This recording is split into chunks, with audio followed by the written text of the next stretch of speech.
નમસ્તે વિદ્યાર્થી મિત્રો, આપણે હવે કેટલાક દાખલા આ પ્રકરણના ગણીએ અને એમાં ઉદાહરણ નંબર 6.1 એમાં પ્રયોગ 6.2 ને ધ્યાનમાં લો। પ્રયોગ 6.2 નો 2 ની મેં આકૃતિ દોરેલી છે કે જેમાં આ C1 ગુંચળા સાથે ગેલ્વેનોમીટર છે, C2 ગુંચળા સાથે એક બેટરી જોડેલી છે।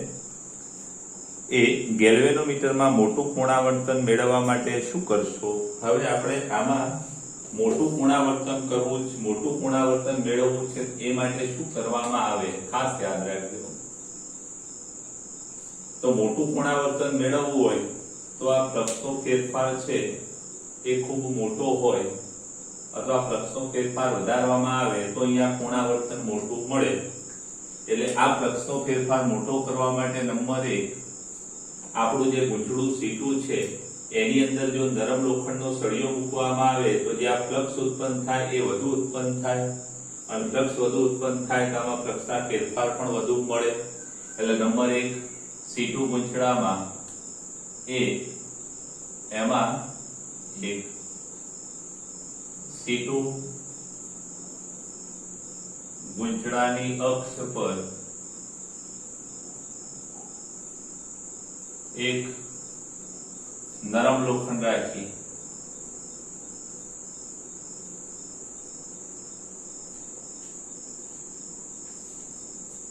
અથવા લોખંડનો સળિયો રાખી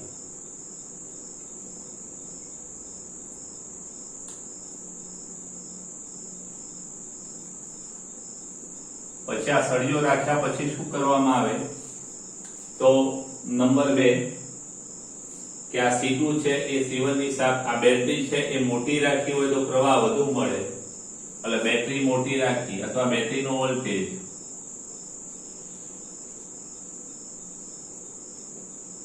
મોટો રાખી એટલે બેટરીનો વોલ્ટેજ મોટો રાખો એટલે પ્રવાહ મોટો મળે, નરમ લોખંડનો સળિયો રાખો એટલે ચુંબકીય ફ્લક્સ મોટું મળે।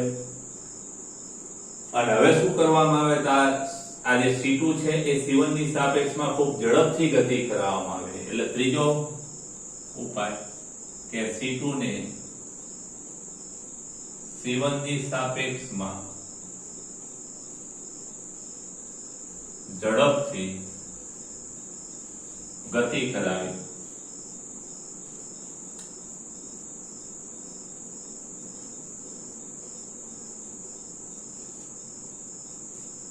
આટલી ત્રણ બાબતો આપણે કરીએ।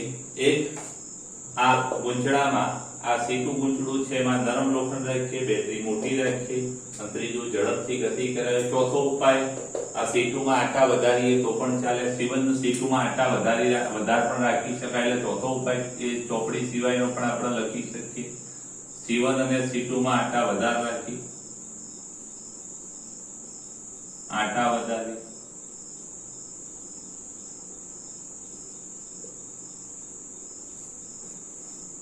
આપણે આ ફ્લક્સમાં ખૂબ ઝડપથી ફેરફાર કરી શકીએ અને ગેલ્વેનોમીટરનું મોટું પુનરાવર્તન મેળવી શકીએ। હવે બી માં શું કહે છે તો ગેલ્વેનોમીટરને બદલે ગેલ્વેનોમીટરની ગેરહાજરીમાં તમે પ્રેરિત પ્રવાહની હાજરીને કેવી રીતે દર્શાવશો?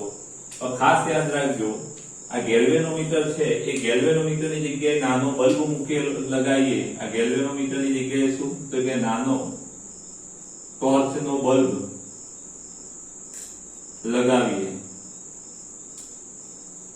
તો આપણે પ્રવાહ નોંધી શકીએ। એટલે બી માં આપણે એવું કહી શકીએ કે ગેલ્વેનોમીટરની જગ્યાએ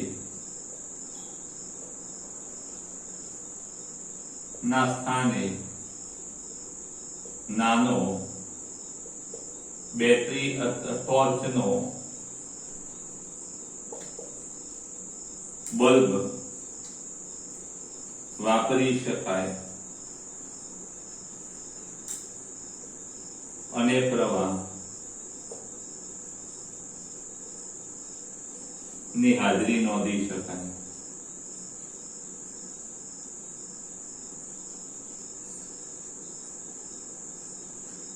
ખાસ ધ્યાન રાખજો આ પ્રશ્ન જરા તમે સ્ક્રીનશોટ લઈ લેજો।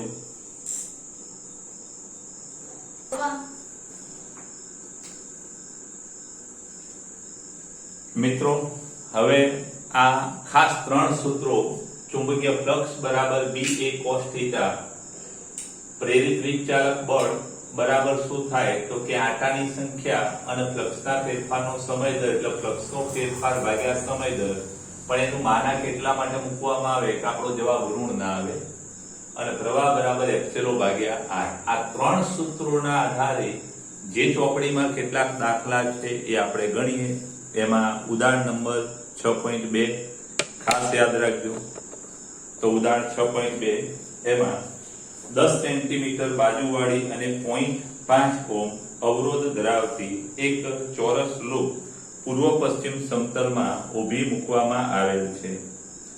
0.10 ટેસ્લાનું એક સમાન ચુંબકીય ક્ષેત્ર સમતલ પર ઉત્તર પૂર્વ દિશામાં લાગુ પાડેલ છે. આ ચુંબકીય ક્ષેત્ર 0.70 સેકન્ડમાં અચળ દરે ઘટાડીને શૂન્ય કરવામાં આવે છે. આ સમય અંતરાળ દરમિયાન પ્રેરિત EMF અને વિદ્યુત પ્રવાહના માન શોધો.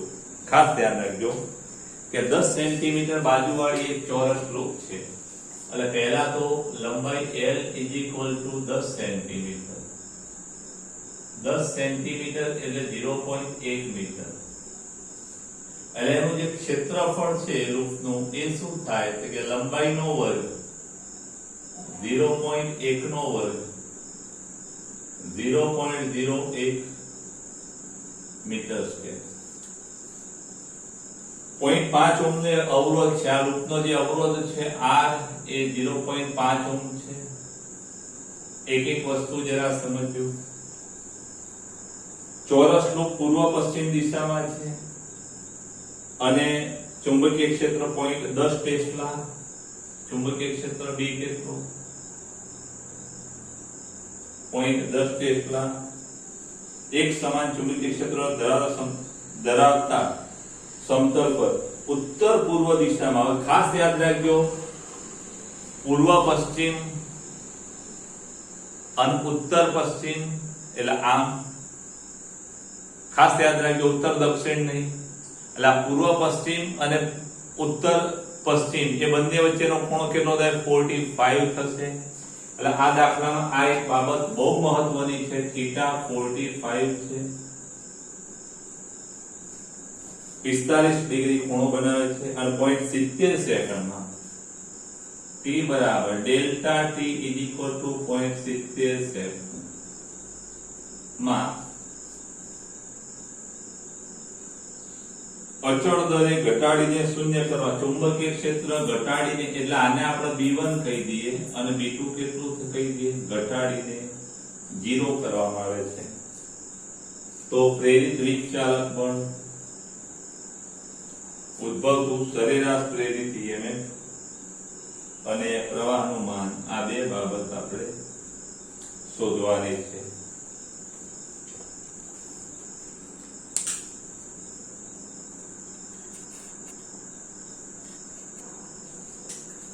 હવે જરા ખાસ ધ્યાન આપજો કે આપણે પહેલા આપણે એપ્સિલો શોધવું છે. એપ્સિલો શોધવા માટે આપણું સૂત્ર આ છે ફ્લક્સનો ફેરફાર.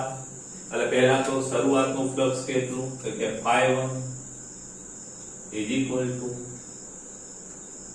BA cos θ. B કેટલા 0.10 ક્ષેત્રફળ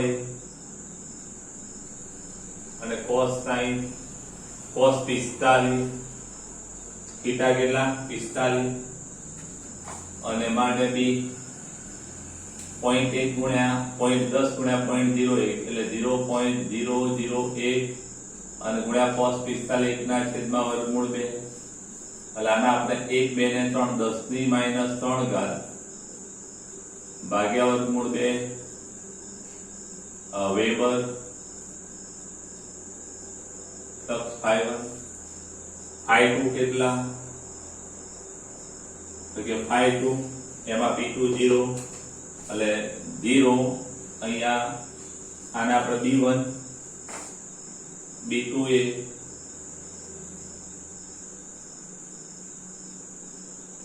થીટા પણ B2 0 છે 0 એટલે પરિણામ આપણું 0 થઈ જશે I2. હવે એપ્સિલોન નું સૂત્ર આપણે મૂકીએ તો પ્રેરિત વિચાલક બળ આટા આપેલા છે તો આટા ના આપ્યા હોય તો આપણે આટા નહીં લઈએ. આટા n બરાબર n આપેલા જ નથી એટલે n બરાબર કેટલા લઈશું 1. એટલે પ્રેરિત વિચાલક બળ એપ્સિલોન બરાબર શું થાય તો કે માનાંકમાં ફ્લક્સનો ફેરફાર અને ભાગ્યા સમયગાળો. ફ્લક્સનો ફેરફાર કેટલો તો કે ∅2 - ∅1 ભાગ્યા સમયગાળો કેટલો 0.70 ઇઝ ઇક્વલ ટુ ∅2 કેટલા 0 માઈનસ 10 - 3 ઘાત ભાગ્યા 0.70. પણ માનાંક છે એટલે ઋણ ચિહ્ન આવશે નહીં એટલે પ્રેરિત વિચાલક પણ કેટલું થાય તો કે એપ્સિલોન ઇઝ ઇક્વલ ટુ અહીંયા માઈનસ 10 ની અહીંયા છેદમાં વર્ગમૂળ 2 રહી ગયા ભાગ્યા વર્ગમૂળ 2 એટલે માઈનસ 10 આ માનાંક છે એટલે માઈનસ આવશે નહીં તો 10 ની -3 ઘાત ભાગ્યા 0.70 અને ગુણ્યા વર્ગમૂળ 2 એટલે અહીંયા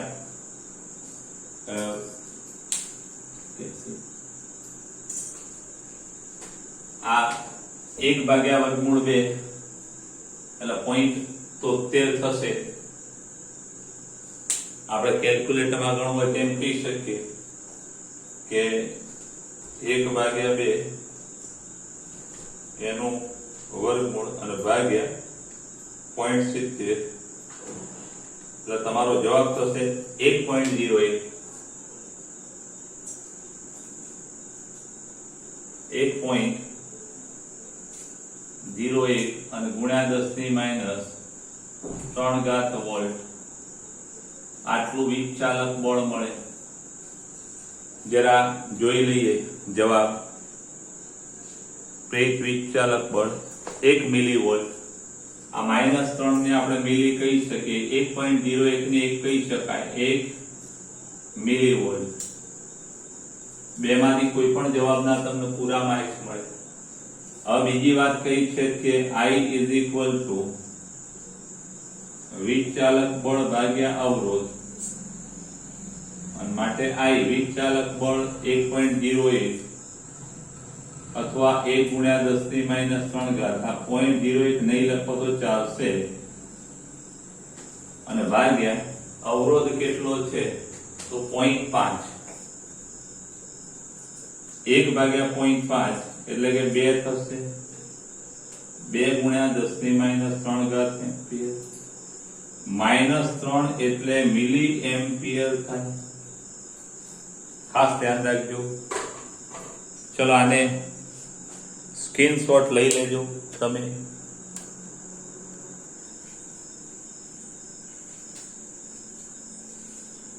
ઉદાહરણ 6.3 તેમાં રકમ આવી છે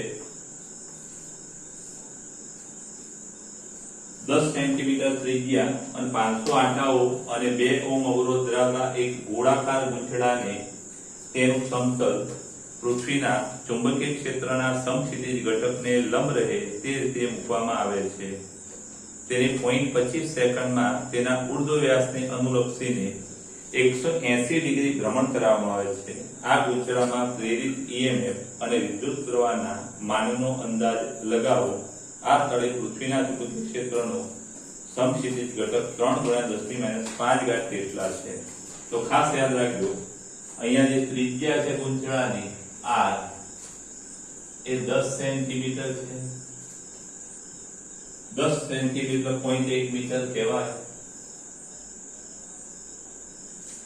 0.1 મીટર છે અને 500 આંટા છે.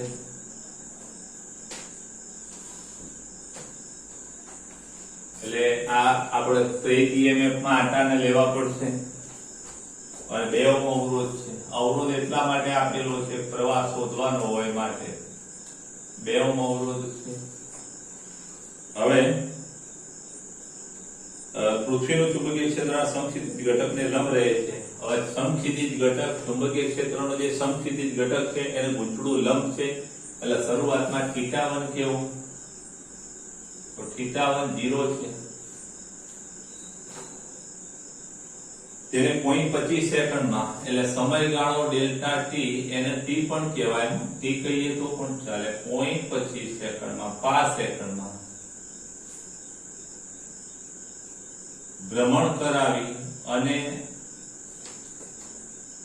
180 ડિગ્રીનું ભ્રમણ કરાવવામાં આવે છે. 180 ડિગ્રી એટલે વિરુદ્ધ દિશામાં ગોઠવવામાં આવે છે. તો EMF અને વિદ્યુત પ્રવાહના માનનો અંદાજ મેળવો. એટલે કે વિચાલક બળ F0 કેટલું અને પ્રવાહ I કેટલું. આ બે બાબતનું મૂલ્ય શોધવાનું છે. ખાસ યાદ રાખજો, અહીંયા ચુંબકીય ક્ષેત્રનો સમક્ષિતિજ ઘટક જેને આપણે B કહીએ તો પણ ચાલે. સમક્ષિતિજ ઘટકને આપણે સામાન્ય રીતે હોરિઝોન્ટલ H E કહીએ છીએ આમ તો, પણ અહીંયા એ સિમ્બોલની કોઈ ખાસ જરૂર નથી એટલે આપણે એને B કહી દઈશું. 3.0 ગુણ્યા 10 - 5 ટેસ્લા. હવે જરા જુઓ કે આપણે ϕ1 શોધીશું, ϕ2 શોધીશું. ϕ1 ને ϕ2 પરથી ડેલ્ટા ϕ મળશે અને ડેલ્ટા ϕ બાય ડેલ્ટા. તો અહીંયા ડેલ્ટા ϕ ડાયરેક્ટ પણ શોધી શકાય. તો ϕ1 = AB cos θ1 and is equal to A એટલે pi r² B cos 0 pi r² એટલે 0.1 નો વર્ગ ગુણ્યા B 3 ગુણ્યા 10 ની -5 ઘાત અને cos 0 A એટલે 0.1 નો વર્ગ 0.01 ગુણ્યા 3 એટલે 0.03 પાઈ ગુણ્યા 10 ની -5 ઘાત. આ 1 ને 2 કુદાડીને આને આપી દઈએ તો 3 પાઈ થાય ગુણ્યા 10 ની 5 6 ને 7 -7 ઘાત વેબર અથવા ટેસ્લા ઇન્ટુ મીટર સ્ક્વેર. આ ϕ1 મળે. એ જ રીતે ϕ2 કેટલા? તમારે ϕ મેક્સિમમ ϕ મિનિમમ લીધેલા છે. ϕ2 કેટલા? તો કે AB cos θ2 is equal to A એટલે pi r² B cos 180 degree. θ2 180 છે માટે ϕ2 pi 0.1 નો વર્ગ ગુણ્યા B 3 ગુણ્યા 10 ની -5 ઘાત cos 180 - A. એટલે પહેલાની જેમ જ ગણતરી થશે પણ જવાબ માઈનસ આવશે. 3 પાઈ ગુણ્યા 10 ની -7 ઘાત વેબર અથવા ટેસ્લા મીટર. આ ϕ2 મળે. ખાસ યાદ રાખજો કે પ્રેરિત EMF F0 = શું થાય? તો કે આટા n માના ડેલ્ટા ϕ ભાગ્યા ડેલ્ટા t = શું થશે? તો અહીંયા આટા n કેટલા? 500 ડેલ્ટા ϕ એટલે કે pi 2 - ϕ1 ભાગ્યા ડેલ્ટા t = 500. ϕ2 કેટલા? -3 પાઈ ગુણ્યા 10 ની -7 ઘાત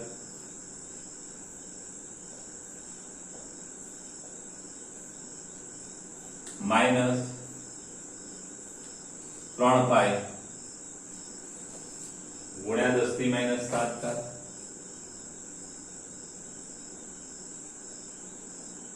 અને ભાગ્યા સમયગાળો કેટલો? 0.25 સેકન્ડ is equal to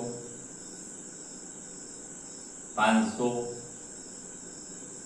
ગુણ્યા -3 પાઈ એટલે -6 પાઈ, પણ માનાંકની બહાર આવશે એટલે +6 પાઈ. ખાસ યાદ રાખજો, માનાંક છે એટલે -3 -6 પાઈ, માનાંક છે એટલે +6 પાઈ, અને ગુણ્યા 10 ની -7 ઘાત અને ભાગ્યા 0.25. હવે અહીંયા આપણે ગણતરી કરીએ તો 500 ગુણ્યા 6 ગુણ્યા 3.14 અને ભાગ્યા 0.25, જવાબ આવશે 3786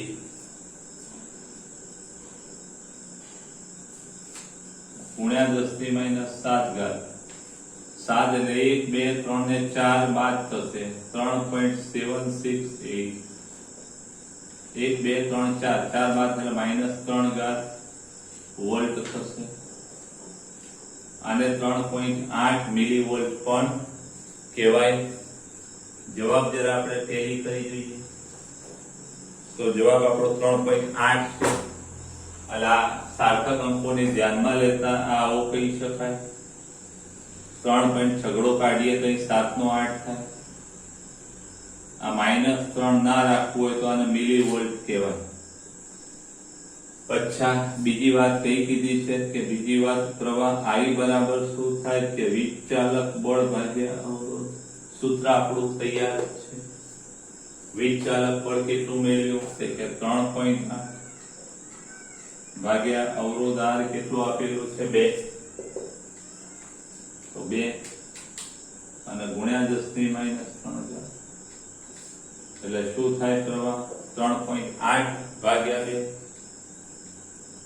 3.8 ભાગ્યા 2 = 2 અને 2 × 6 = 18. આને 1.6 મિલી એમ્પિયર પણ કહેવાય. એટલે આ બેમાંથી કોઈ પણ જવાબ તમે બોર્ડમાં લખી શકો એકમ સહિત. જવાબ જરા ટેલી કરી જોઈએ. અહીંયા 1.9 આવ્યો. 1 મિનિટ. 3 દુ 2 2 × 2 2 9 18. અહીંયા 9 આવશે, સોરી. 2 × 6 12 થાય. 2 9 18. જરા આ દાખલો સ્ક્રીનશોટ તમે લઈ લેજો.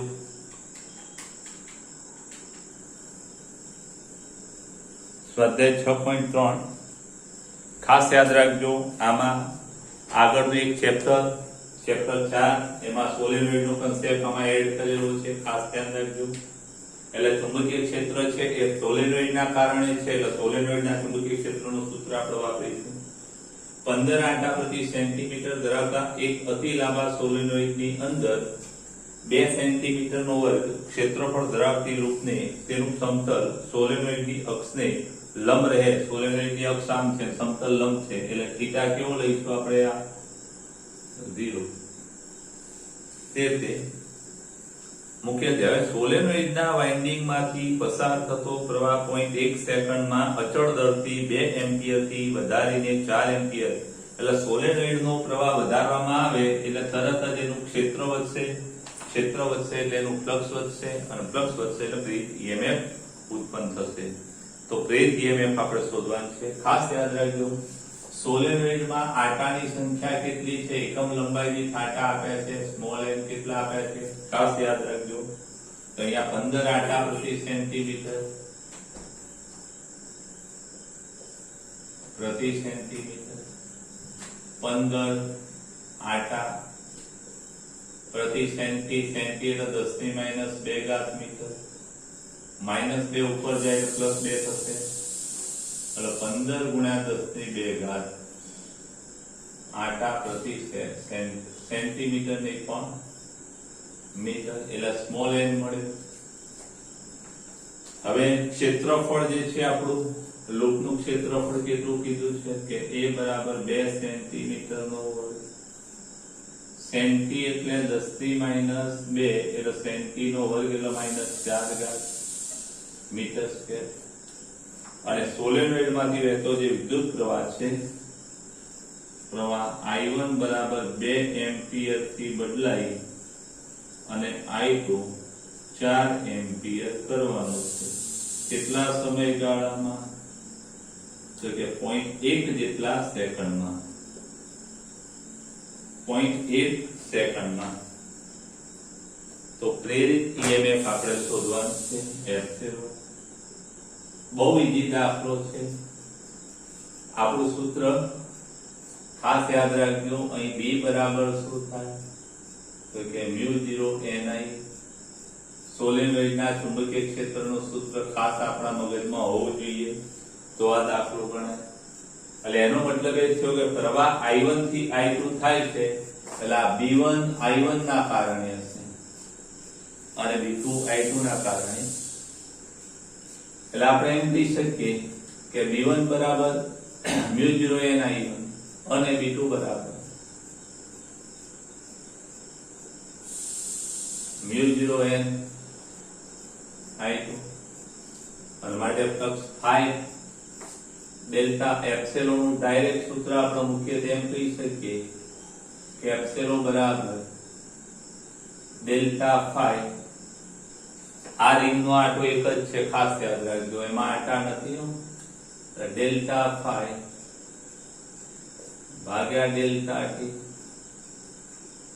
ડેલ્ટા ફાઈ એટલે કેટલા? તો કે φ2 માઈનસ φ1 ભાગ્યા ડેલ્ટા ટી. φ2 એટલે શું? તો કે a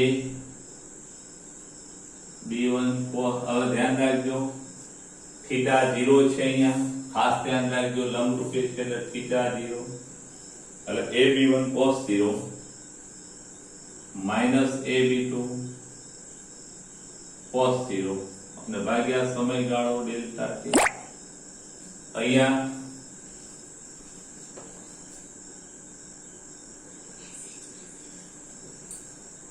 cos 0 a આટા a b1 બરાબર શું થાય કે μ0 n સોરી b2 પહેલો આવશે અહીંયા b1 μ0 n I2 cos 0 a minus a μ0 n I1 છેદમાં સમયગાળો ડેલ્ટા ટી. એટલે આપણે એમ કહી શકીએ કે μ0 n a ભાગ્યા ડેલ્ટા ટી. આટલું કોમન કાઢીએ કૌંસમાં I2 માઈનસ I1 થાય. માનાકમાં ના લખીએ તો બી ચાલશે કારણ કે I2 મોટો છે ઓલરેડી. આપણે સેમ જ રાખીએ. μ0 કેટલા? 4 પાઈ ગુણ્યા 10 ની માઈનસ 7 ઘાત. આટા કેટલા એકમ લંબાઈ દી? 15 ગુણ્યા 10 ની 2 ઘાત. ક્ષેત્રફળ કેટલું? તો ક્ષેત્રફળ 2 ગુણ્યા 10 ની માઈનસ 4 ઘાત. અને પ્રવાહનો ફેરફાર કેટલો? 2 માંથી 4 છે એટલે 4 માઈનસ 2 અને છેદમાં સમયગાળો કેટલો? તો કે સમયગાળો 0.1. ખાસ યાદ રાખજો અહીંયા 4 માંથી 2 જાય 2 રહેશે. 2 દુ 4 15 ચોકુ 60 અને 60 ગુણ્યા 4 60 ગુણ્યા 4 240 ભાગ્યા 1.1 એટલે 2400 પાઈ ગુણ્યા 10 ની કેટલી ઘાત થાય? તો કે 7 ને 4 11 11 માંથી 2 જાય માઈનસ 9 એટલે 2400 ગુણ્યા 3.14 કરતા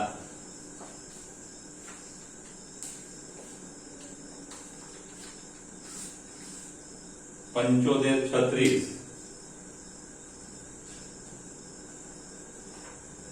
અને ગુણ્યા 10 ની માઈનસ 9 ઘાત એટલે કે 7.536 ગુણ્યા 10 ની 1 2 ને 3 જાય એટલે 6 થશે. આટલા વોલ્ટ પ્રેરિત EMF મળે. 7.536 ગુણ્યા 10 ની આપણે જરા ટેલી કરી જોઈએ 7.536 × 10⁻6 વોલ્ટ એટલે આટલો જવાબ તો આવશે. ખાસ જોઈ લેજો કે આવી જાય છે. હા, છેલ્લે સુધી આવી જાય છે. ચલો.